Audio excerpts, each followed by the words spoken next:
Welcome to Attention Central Texas. I'm Robin Durham. I'm so glad you've joined us today. I have in the studio with me Nicole Hudgens. She is the Senior Policy Analyst for Texas Values. And just want to read this. Texas Values Action is the advocacy and legislative action arm of Texas Values. Texas Values is the largest statewide nonprofit organization dedicated to standing for faith, family, and freedom in Texas. Welcome, Nicole. Thank you so much for having me. I'm just glad to have you in. I was blessed to go to a meeting in Austin, and you did a briefing on some of the legislation that is trying to make it to the floor that is really important for believers, for Christians, to be aware of. And I wanted you to come in and share. You're a 501c3. This program is for 501c3s, and your organization is somewhat similar to Family Research Council with Tony Perkins. How are you similar? So in a way, we're like the state version of Family Research Council for the state of Texas. So as you said, we're the largest statewide organization focusing on faith, family, and freedom. And the way we do that is through being at the Capitol, working in the courts, and then the courts of public opinion, which is the media, what we're doing here today. So my job as a senior policy analyst during the legislative session is to be at the Capitol every day, talking with legislators about important issues that would impact life, marriage, religious freedom, and human sexuality issues. And so some of the things we're working on right now is educating legislators on these Bible ban bills. And you say, who's trying to ban the Bible? Well, there are a number of bills that have been filed in the Texas legislature that would tell Christian business owners, those who work in domestic homeless shelters, those who are, again, business owners, and Christians who have beliefs that marriage is between a man and a woman and that sex is determined at birth. And so we're encouraging people to go to nobibleban.com where they can find out what these bills are doing. And a number of these bills are putting in what are known as sexual orientation, gender identity protections. And we've seen over and over again in the arena of public policy where these policies are the ones that are used to punish cake bakers like Jack Phillips, who went to the United States Supreme Court because while he happily served everyone cakes and cookies and baked goods, he was asked to do a wedding cake for a same-sex ceremony. And he politely declined. If you've ever met Jack Phillips, he's one of the kindest men you'll ever meet. He politely declined, but unfortunately was punished by the state of Colorado because he declined to use his artistic talents to express and to be a part of an event. And so he had to go all the way to the United States Supreme Court. Thankfully, the Supreme Court ruled in his favor, but he's now back in court because he declined to do a gender transition cake. And it was the sexual orientation, gender identity policy that was used by the state to punish him. And so bills that include those policies have been filed in the state of Texas. And people think, you know, Jack Phillips is all the way in Colorado. Well, you go to Edie DeLorme, who's a cake baker in Longview, Texas, who was faced with the same scenario. Again, happily served everyone, but when it came to using her artistic talents for something that violated her beliefs on marriage, she politely declined. And unfortunately, the couple that approached her went to the media. They received, the family, Edie and her family received death threats. Her son was threatened to be mutilated. They were threatened to be burned in their home. They had to obtain legal counsel from First Liberty. So what we're looking at when we're looking at the legislature, you know, what are bills that are going to punish Christians for their sincerely held religious beliefs? And that's what these ban the Bible bills do. Let me ask you on the word punish, exactly what type of punishment can the courts inflict upon a private business owner? So based on what these bills do, they're actually criminal penalties. If you look even at the headings of these bills, they create a criminal offense for business owners, for those who have domestic abuse shelters that are Christian run. So you can have anything in some of these bills from a Class A misdemeanor to a $100 fine per day that you're in violation. Major concerns for Christian business owners. Another bill that we've seen would actually punish counselors. Christian counselors when it comes to talking about sexuality issues. So you could have a client come to their office, a Christian counselor's office, and the client can say, I want to be counseled on biblical beliefs on an issue, on a sexuality issue, or a teenager specifically could say, I want biblical counseling on this issue. And the moment that the counselor begins to counsel based on biblical beliefs on those issues, they can be punished by the state.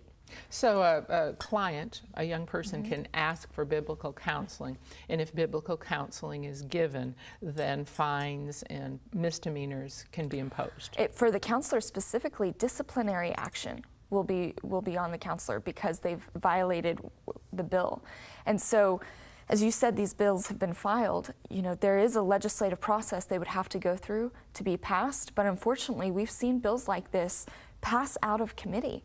And so we're encouraging people to contact their legislators, let them know that they oppose these ban the Bible bills that would punish, really criminalize Christians for their sincerely held religious beliefs. Well, I know one that you're talking about that I had highlighted that I wanted us to talk about, so you've already started, is, I'm looking here, let's see, I think it's the, goodness, I've lost it. The one on the therapist. Here it is, HB 1190. 1190, and there's another bill also, HB 517. So there are two bills that would do this. It says allows the government to punish counselors, marriage and family therapists, psychologists, or other mental health providers who work with people from a Christian perspective. It would force a therapist to disclose intimate details of private counseling sessions that are revealed in public court. There is a violation, you know, of that client-doctor privilege. So it's really rewriting even that law as well. It's extremely concerning. You know, when you think of many churches can have licensed therapists within their congregation, or you know, you can have pastors who have a license in psychology, could be a licensed marriage and family therapist themselves. But now this bill would punish them for their sincerely held religious beliefs. So it's extremely concerning. You can also have those of a Jewish faith that could have, you know, speak from the Torah to these issues and still be punished for their sincerely held religious beliefs. So it's very concerning that these bills are actively going against people of faith when it comes to these issues. And it really comes right back to freedom of expression, too, and freedom of speech. You know, it's trying to force believers or Christians, I would think many other faiths as well, who have the same beliefs on certain, you know, issues as Christians do, to be silent. That's so right. It would be silencing our right to speak, period. That's right. And that's back at the core. Exactly. And there's a reason why the Founding Fathers had the First Amendment and the first clause of the First Amendment talk about freedom of religion, and not just the freedom to worship, but the freedom to exercise your religious beliefs. Exactly. It takes away, you know, just as a private citizen, it just takes away some of our liberties as well that would affect even our ability to have an income. That's right, have an income, and then not only that, but be forced to affirm something that violate our beliefs. It would impact income. You know, we've met with folks like Jack Phillips. I've met, you know, Aaron and Melissa Klein. Aaron and Melissa Klein lost their business because of these issues. And part of the issue is, you know, when you talk about some of the threats that came against that family, there is a real strong lack of tolerance, you know, and I think in so many ways we are being pressured to be tolerant. Being tolerant, being loving is an entirely different thing from having your voice silenced. That's right, you know.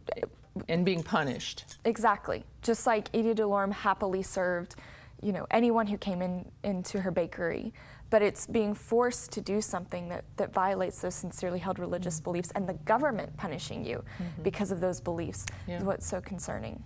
What are a couple of the other, I'll tell you the one that really got me too is on religious homeless shelters, colleges and universities, Catholic colleges, Protestant colleges, any type of homeless center that is Bible-based or faith-based, 501c3, would have to allow biological men to sleep next to women in abuse shelters or dormitories.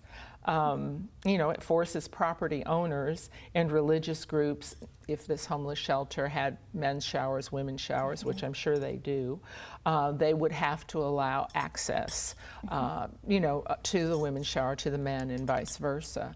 And so we're really talking about a situation that is going to, you know, strongly affect Christian ministries. That's right. Youth camps, Christian youth camps is another, you know, would be another venue that would fall under these, you know, laws if they make it all the way, you know, to being right. Well, becoming a law. Exactly. When you've got homeless shelters, you know, domestic abuse shelters, the goal of that shelter is to protect women, women who are trying to get away from a dangerous situation with a man, and then you're telling that woman she's going to be forced to share an intimate space with a man, you know. Talk about going against women's privacy, women's rights, and so it's extremely concerning when we're seeing these bills are being already proposed. Traumatized and then having no real safe place. And right. You know, men can be traumatized too in many ways. Everybody should be allowed a safe place, children as well. Yes. One of the things that I did stop into my representative, Brad Buckley, he's newly appointed, and he shared with me, I told him why I was there and the briefing that I was getting, and he said that that was the topic, the ban the Bible bills, that his phone is blowing up over. And one of the things that he really asked for those that are calling is to be more detailed in how they feel, to be more articulate in how they feel that these particular they're not bills. They are bills. They've been introduced. Right. Would affect us.